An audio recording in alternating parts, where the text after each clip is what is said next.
Assalamualaikum warahmatullahi wabarakatuh. Perkenalkan, nama saya Margiati Aisyayani dari Universitas Dian Nusantara, Fakultas Ilmu Sosial dan Bisnis. Di sini saya akan memaparkan tentang laporan kuliah kerja nyata di PT Berkah Kemas Abadi yang telah saya lakukan selama 1 bulan terakhir. Sebelumnya, saya ucapkan terima kasih kepada Tuhan Yang Maha Esa yang dengan rahmatnya dan karunia-Nya saya diberikan kemudahan untuk menyelesaikan kegiatan magang serta dimudahkan untuk menyusun laporan kegiatan magang ini. Selanjutnya saya ucapkan terima kasih juga kepada orang tua saya yang telah mendukung saya selama ini hingga saya bisa berkuliah dengan kerja sampai saat ini. Lalu saya ucapkan terima kasih kepada Bapak Insinyur Suharyadi selaku Rektor Universitas Dian Nusantara. Selanjutnya saya ucapkan terima kasih kepada Bapak Dr. Ralina selaku Dekan Fakultas Ilmu Sosial dan Bisnis Universitas Dian Nusantara, Bapak Ahmad Badawi selaku Ketua Program Studi Manajemen, dan Bapak Gatot Suherman selaku HR Manager PT Berkah Kemas Abadi. Dan tidak lupa saya ucapkan terima kasih kepada teman-teman dan rekan kerja saya yang telah mensupport dan membantu saya untuk menyelesaikan laporan kegiatan magang ini. PT Berkah Kemas Abadi itu sendiri adalah perusahaan startup yang mulai beroperasi tahun 2023 yang terletak di Bojongkulur, Bogor. PT Berkah Kemas Abadi menyediakan packaging material supply.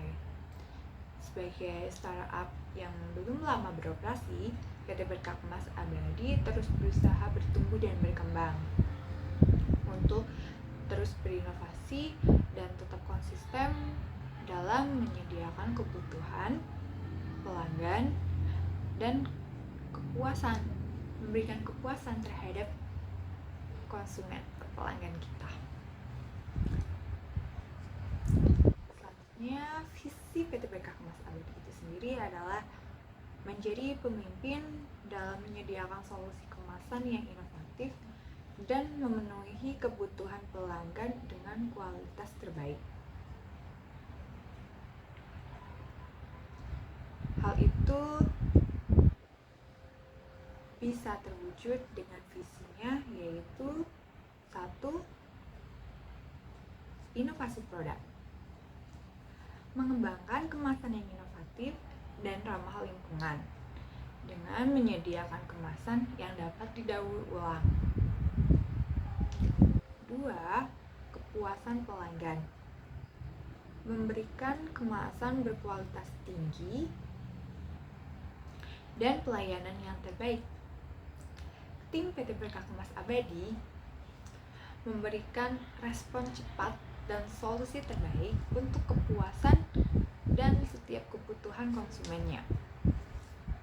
Lalu yang ketiga yaitu efisiensi, meningkatkan efisiensi dalam operasional untuk memberikan nilai lebih baik kepada pelanggannya.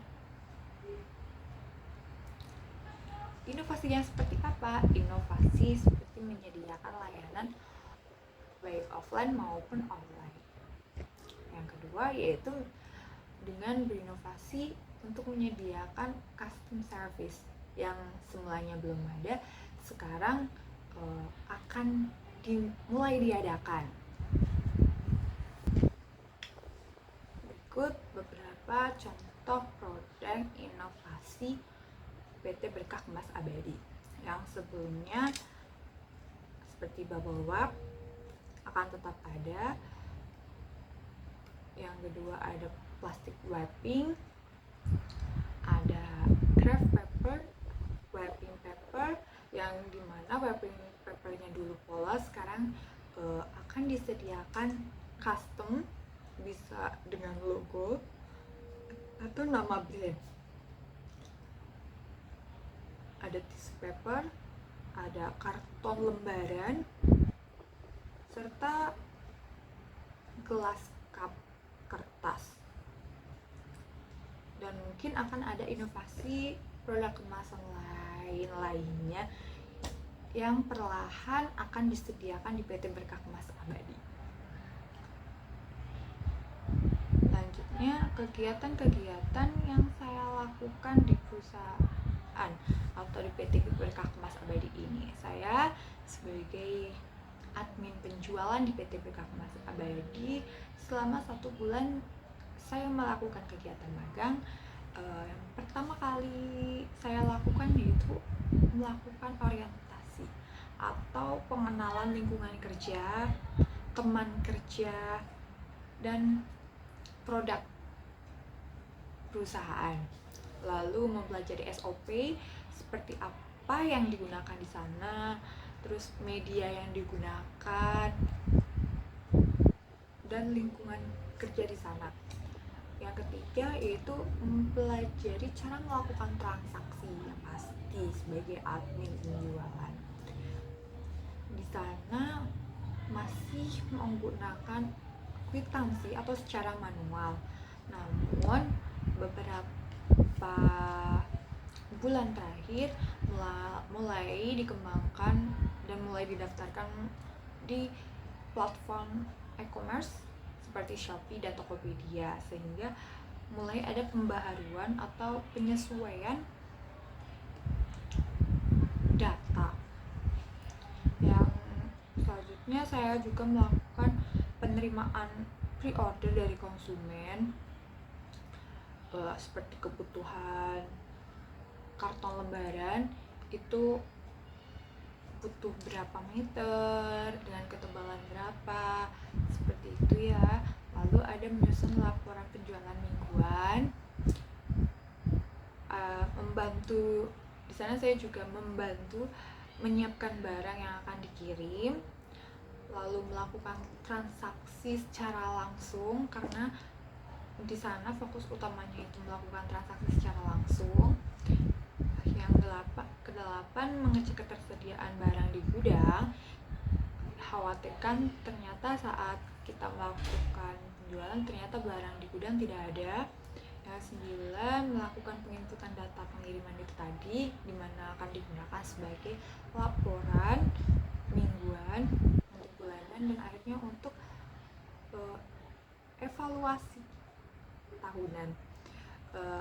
Lalu membuat jadwal pengiriman itu, karena masih perusahaan startup, jadi beberapa rekan merangkap banyak pekerjaan, termasuk saya juga. Lalu tantangan apa dan cara menghadapinya bagaimana? Yang pertama, kesulitan menjawab dengan benar ketika mendapat pertanyaan pelanggan melalui telepon. Ya, kurangnya pengalaman dan pemahaman saya tentang barang ketika ada konsumen bertanya mengenai ketersediaan barang, harga, dan mungkin ada negosiasi di sana. Saya masih belum paham dan bingung dalam menanggapi. Lalu yang kedua, kesulitan untuk menyusun pre-order customer. Yang seperti saya jelaskan sebelumnya, PT Berkah Kemas Abadi ini mulai menuju inovasi untuk custom barang, dimana di situ ada salah satu pelanggan yang ingin memesan barang dengan logo sekian, jumlah sekian, apakah bisa dengan harga sekian, seperti itu. Dan itu tuh prosesnya cukup lama dan saya masih kesulitan di situ. Lalu ya kembali lagi karena kurangnya pemahaman tentang produk di sana. Lalu apa yang saya lakukan? Yang saya lakukan yang pasti adalah meminta informasi atau bertanya kepada pegawai atau karyawan lama di sana untuk mendapatkan informasi tentang produk itu. Bu, maaf ini seperti apa, Bu ini bagaimana. Pokoknya intinya di sana tuh jangan malu bertanya. Lalu yang terakhir atau kegiatan yang saya lakukan di sana untuk menghadapi masalah seperti ini ya melakukan double check sehingga saya tidak melakukan kesalahan dan memastikan apa yang saya lakukan itu sudah benar. Selanjutnya ada hal yang saya pelajari pastinya sebagai admin penjualan, banyak pelajaran di luar mata kuliah tentang cara beradaptasi dengan lingkungan baru, itu tidak diajarkan di kampus, tapi di sana perlahan saya belajar dan memahami. Lalu manajemen waktu dan prioritas kita sebagai pekerja dan sebagai mahasiswa, kita harus pandai-pandai membagi waktu agar tugas kuliah dan tugas kerja kita tidak kacau atau berantakan, semuanya sudah rapi, bisa diselesaikan dengan baik dengan manajemen waktu yang baik juga. Rasa percaya diri, lalu melatih komunikasi dengan kepercayaan diri dan pengetahuan yang kita ketahui, komunikasi bisa berjalan dengan lancar. Lalu ada belajar bersosialisasi, itu sangat penting, itu akan menambah relasi networking kita yang akan bermanfaat ke depannya. Lalu melatih tanggung jawab kita sebagai mahasiswa dan tanggung jawab kita sebagai karyawan atau kerja di sana. Hal yang harus dipersiapkan untuk saya ke depannya yang pasti adalah meningkatkan kemampuan di luar mata kuliah. Contoh yang saya pelajari adalah bahasa Jepang atau bahasa Mandarin, karena kembali lagi bahasa adalah simbol komunikasi yang sangat penting. Tidak hanya bahasa Inggris tapi juga bahasa-bahasa lain untuk target kerja kita ke depannya. Yang kedua yaitu manajemen waktu yang baik. Dengan habit baik yang akan saya lakukan pasti akan membawa saya lebih baik ke depannya.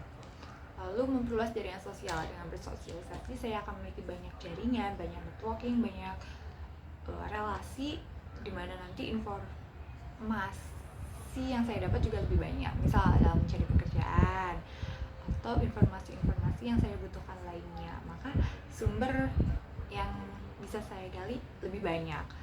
Lalu menghadapi perubahan dunia kerja di era digital seperti ini, dan saya harus bisa berkembang mengikuti perubahan zaman. Seperti mungkin komputer tidak hanya terbatas yang sudah diajarkan di kampus, tapi juga lebih bisa dengan cara kursus atau otodidak melalui platform-platform yang sudah ada seperti YouTube atau internet lainnya.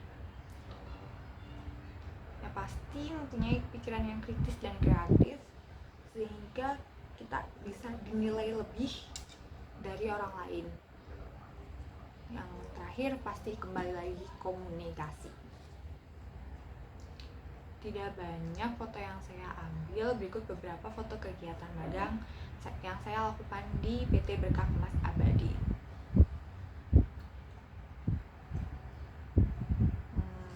Mungkin itu saja dari saya, kurang lebihnya mohon maaf. Sebelum saya tutup, saya lagi ucapkan terima kasih yang sebesar-besarnya. Semoga kita selalu diberikan kemudahan. Wassalamualaikum warahmatullahi wabarakatuh.